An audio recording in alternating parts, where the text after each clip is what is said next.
Bonjour, ici Coach Louise Lastar, apôtre de Jésus, chanteuse de gospel. Ah, quel bonheur de pouvoir faire des vidéos devant un si beau soleil, même pas besoin de lumière artificielle. Donc, c'est avec un grand bonheur que je viens aujourd'hui avec une nouvelle parole prophétique. Alors, j'ai pris le soin de noter les sujets parce que je compte faire 3 différentes vidéos. Mais là, j'ai eu un rêve, voilà, j'ai eu un rêve. Et ma foi, c'était pas un beau rêve, d'accord? C'était pas un beau rêve, mais j'ai eu la confirmation que c'était la parole prophétique d'aujourd'hui parce que j'ai écouté une de mes mentors et elle parlait exactement de ce même sujet. Donc, on va commencer par ce sujet qui n'est pas si reluisant, mais parfois, il faut parler. Dieu nous prévient des choses qui sont un peu moins glamour, un peu moins, on va dire, positives. Alors, Dieu nous demande d'exposer des choses dont on a été témoin, les choses, on va dire, les choses perverses dont on a été témoin. Alléluia. Que ce soit dans le cercle familial, que ce soit dans le quartier, que ce soit dans le cadre, peut-être, je ne sais pas, de certaines... par exemple, au travail, vous savez qu'il y a ce qu'on appelle le bullying, le harcèlement. Même à l'école, il y a beaucoup de gens qui se plaignent du harcèlement. Et donc, si vous êtes témoin de ces choses-là, c'est pervers, c'est pas bon, ça détruit la vie d'une personne. Ça peut même pousser jusqu'à des choses dramatiques telles que vous les connaissez. Donc, c'est très important de ne pas être dans le déni, de ne pas dire « Ah, c'est normal ». Non, Dieu, si vous montre... Si vous faites témoin de ces choses, il attend de voir aussi votre réaction. C'est important. Oui, vous êtes souvent testé ou parfois envoyé comme un soldat, on va dire, pour pouvoir dénoncer des choses qui se perpétuent dans une famille, par exemple, à cause des esprits familiers ou des esprits impurs qui courent dans le sang familial. Par exemple, comment est-ce qu'on peut expliquer ça? Eh bien, c'est simple. Vous pouvez constater que dans une famille, qu'il y a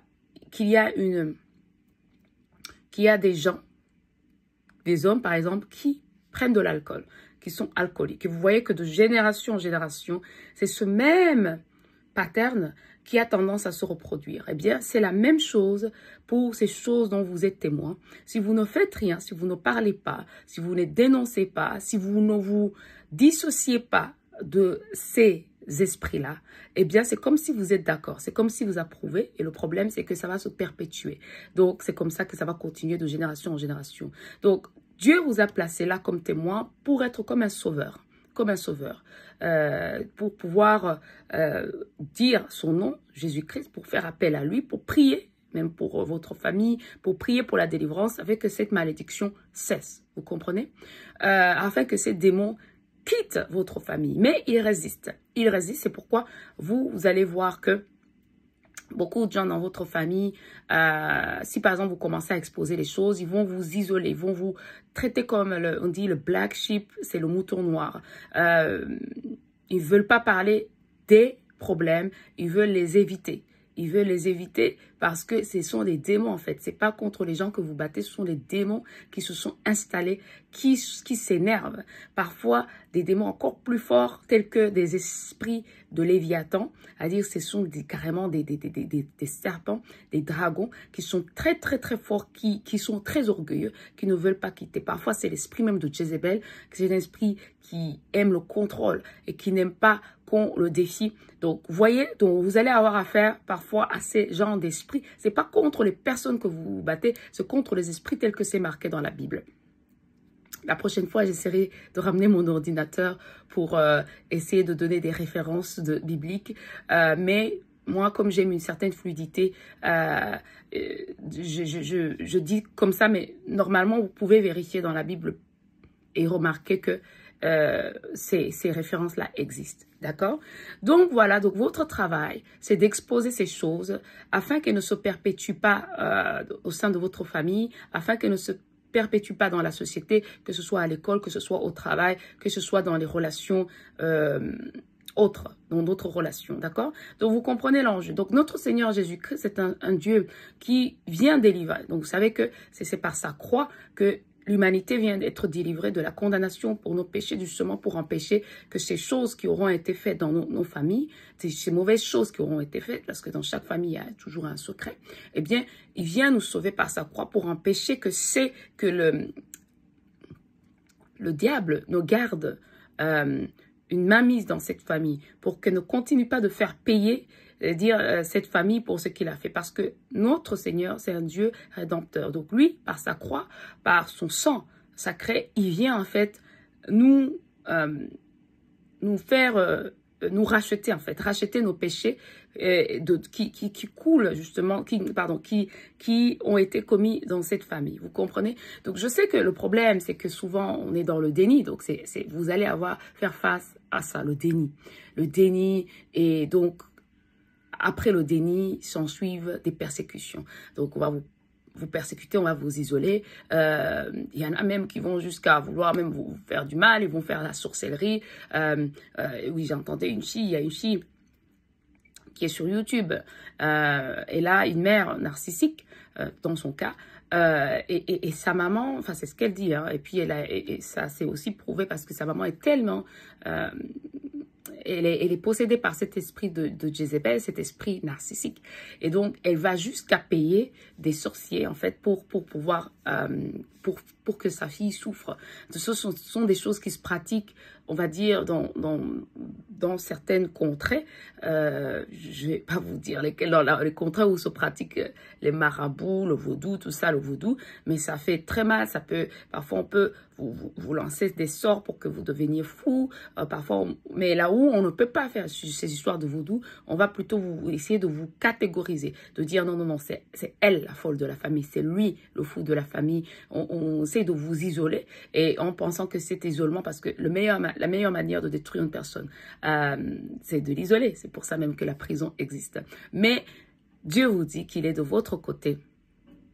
D'accord? Il est du côté de la justice, parce que notre Dieu, c'est un Dieu fidèle et de justice, et il est pour la dénonciation, d'accord? Il n'est pas pour que vous puissiez vous associer avec ces démons, il est pour que vous accomplissiez votre mission de départ dans cette famille. Pourquoi il vous a envoyé dans cette famille? C'est pour que vous libériez cette famille. Même si elle résiste, vous devez rester dans votre lignée, la lignée de notre Seigneur Jésus-Christ, et vous devez prier. Vous devez d'abord prier donc pour la délivrance, vous devez prier pour les membres de famille concernés, vous devez prier pour que ça cesse, que ces démons-là quittent cette famille. Vous devez prier pour la miséricorde divine. La fois passée, on avait vu le chapelet de la miséricorde divine. Pourquoi ne pas le lire pour votre famille? Parce que nous sommes dans une période de carême où notre Seigneur, justement, va se glorifier, et nous l'espérons aussi dans votre famille. À quoi bon de prier pour les autres si vous ne priez même pas pour votre famille?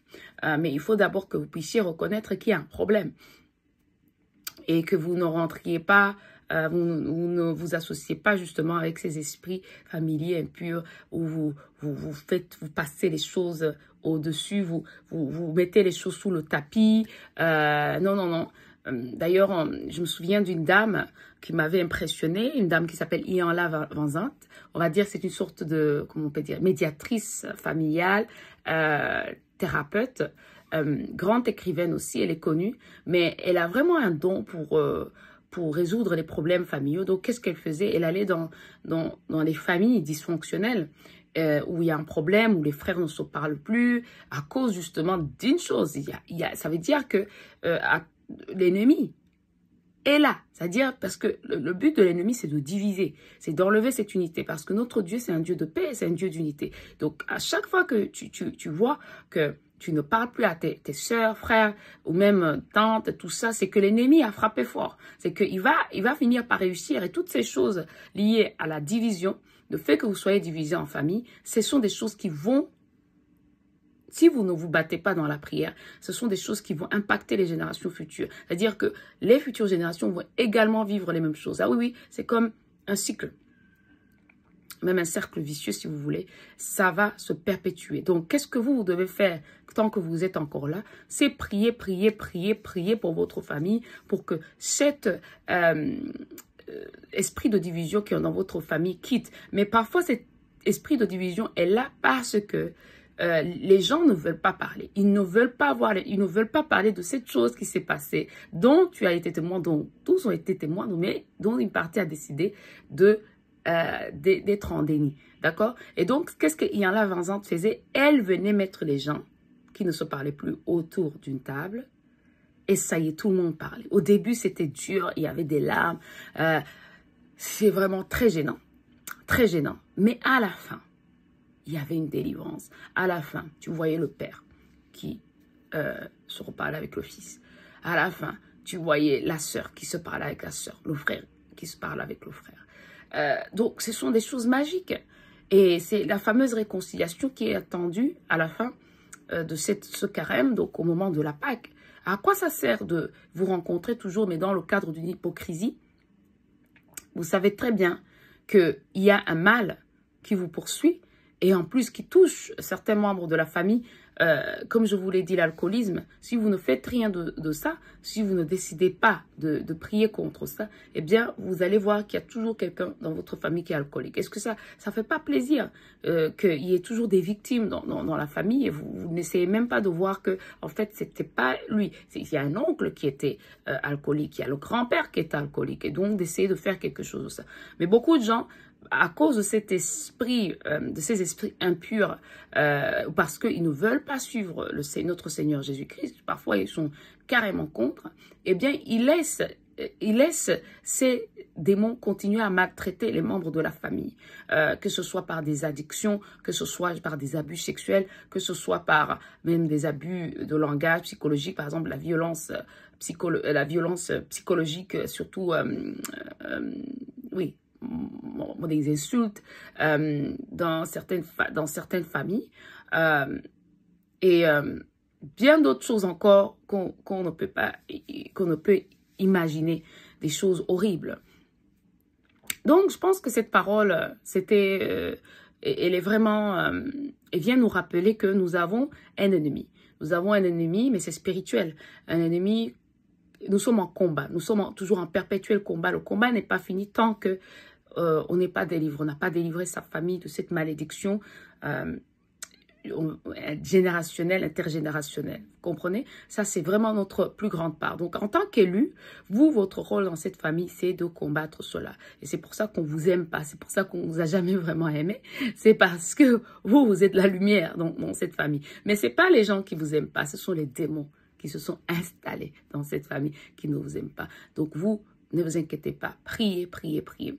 Attention, j'aimerais dire que parfois ces hôtels-là sont des hôtels qui résistent, qui sont très, très, très résistants. Donc, qui sont, on va dire, forts. En anglais, on dit strong man. Mais il faut toujours croire que par notre Seigneur Jésus-Christ, nous avons, qui est le Dieu Tout-Puissant, nous avons l'autorité de marcher justement sur même ces démons-là, ces démons, les scorpions et tout, c'est l'autorité suprême. Donc, il ne faut pas avoir peur. Mais quand même, j'aimerais vous dire que lorsque vous n'êtes pas encore préparé spirituellement, il ne faut pas vous lancer dans des prières de délivrance parce que ça pourrait vous revenir et ces esprits vont tenter en fait de vous éliminer. Donc, ce que je propose, c'est de commencer, par exemple, à suivre des pasteurs ou des gens qui ont cette autorité de délivrance ou d'aller les voir.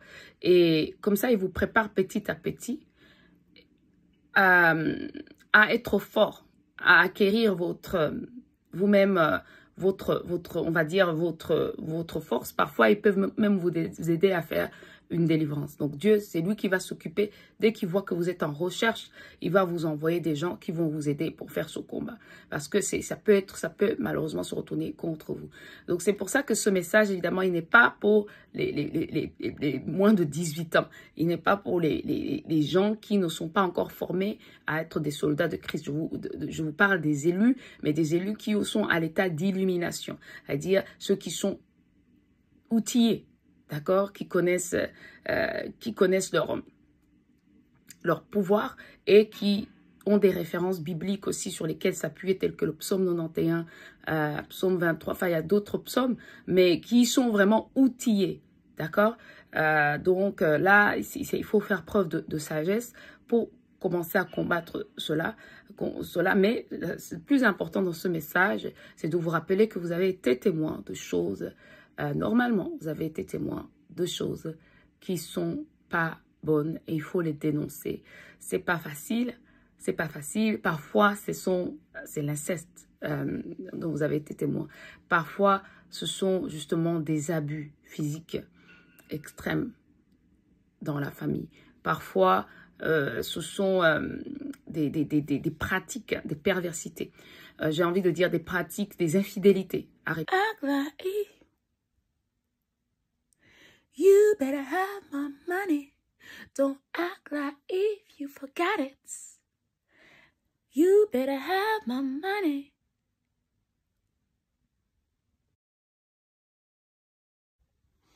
Coucou, désolé, le soleil, il a chauffé le téléphone et puis il s'est éteint, voilà. Et donc, me voici de retour pour terminer le mot prophétique d'aujourd'hui.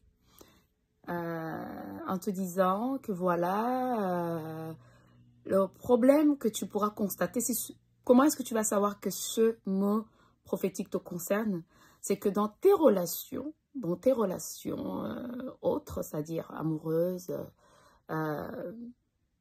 peut-être professionnelles, mais dans une moindre mesure, mais dans les relations proches, amicales, tu as tendance à tomber sur des gens qui ont le même esprit que tu as eu dans ta famille. Par exemple, donc cet esprit de Jézabel, cet esprit de Léviathan.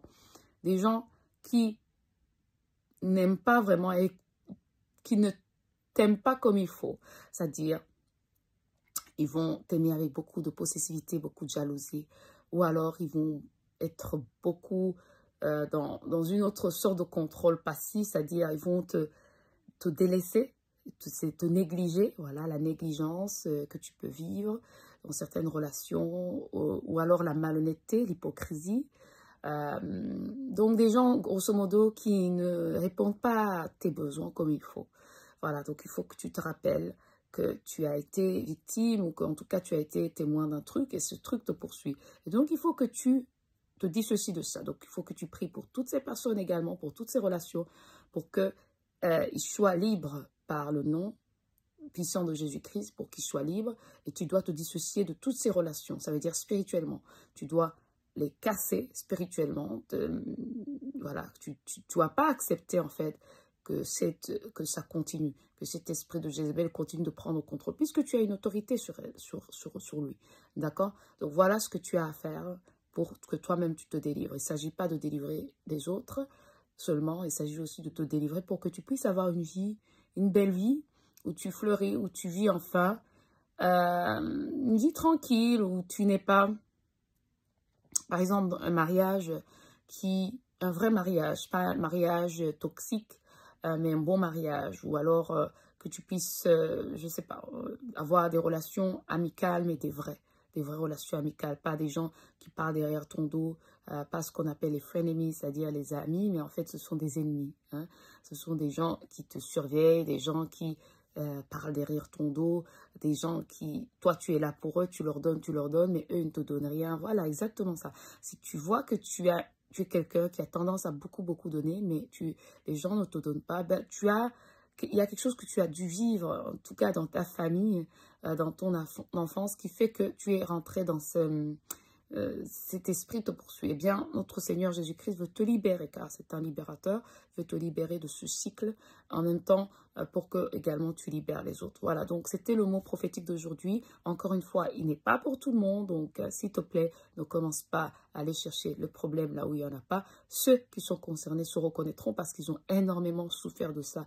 Ils se sont à la limite des survivants parce que sans Dieu, ils ne seraient même pas ici pour en parler. Ce seraient des toxicomanes, ce seraient des gens vraiment complètement détruits. Mais c'est uniquement par la grâce de Dieu qu'ils sont encore là en train de parler. Ce sont des vrais soldats du Christ qui viennent à leur tour maintenant libérer les autres. Donc voilà, sois béni car Dieu ne t'a pas abandonné et il te montre toujours ce qui se cache en dessous de ton mal-être. Notre Dieu est bon, il te montre soit par les rêves, soit par des visions. Il te rappelle toujours quel est le mal contre lequel tu te bats. Allez, bonne journée ensoleillée et on se voit à la prochaine vidéo prophétique. Allez, ciao!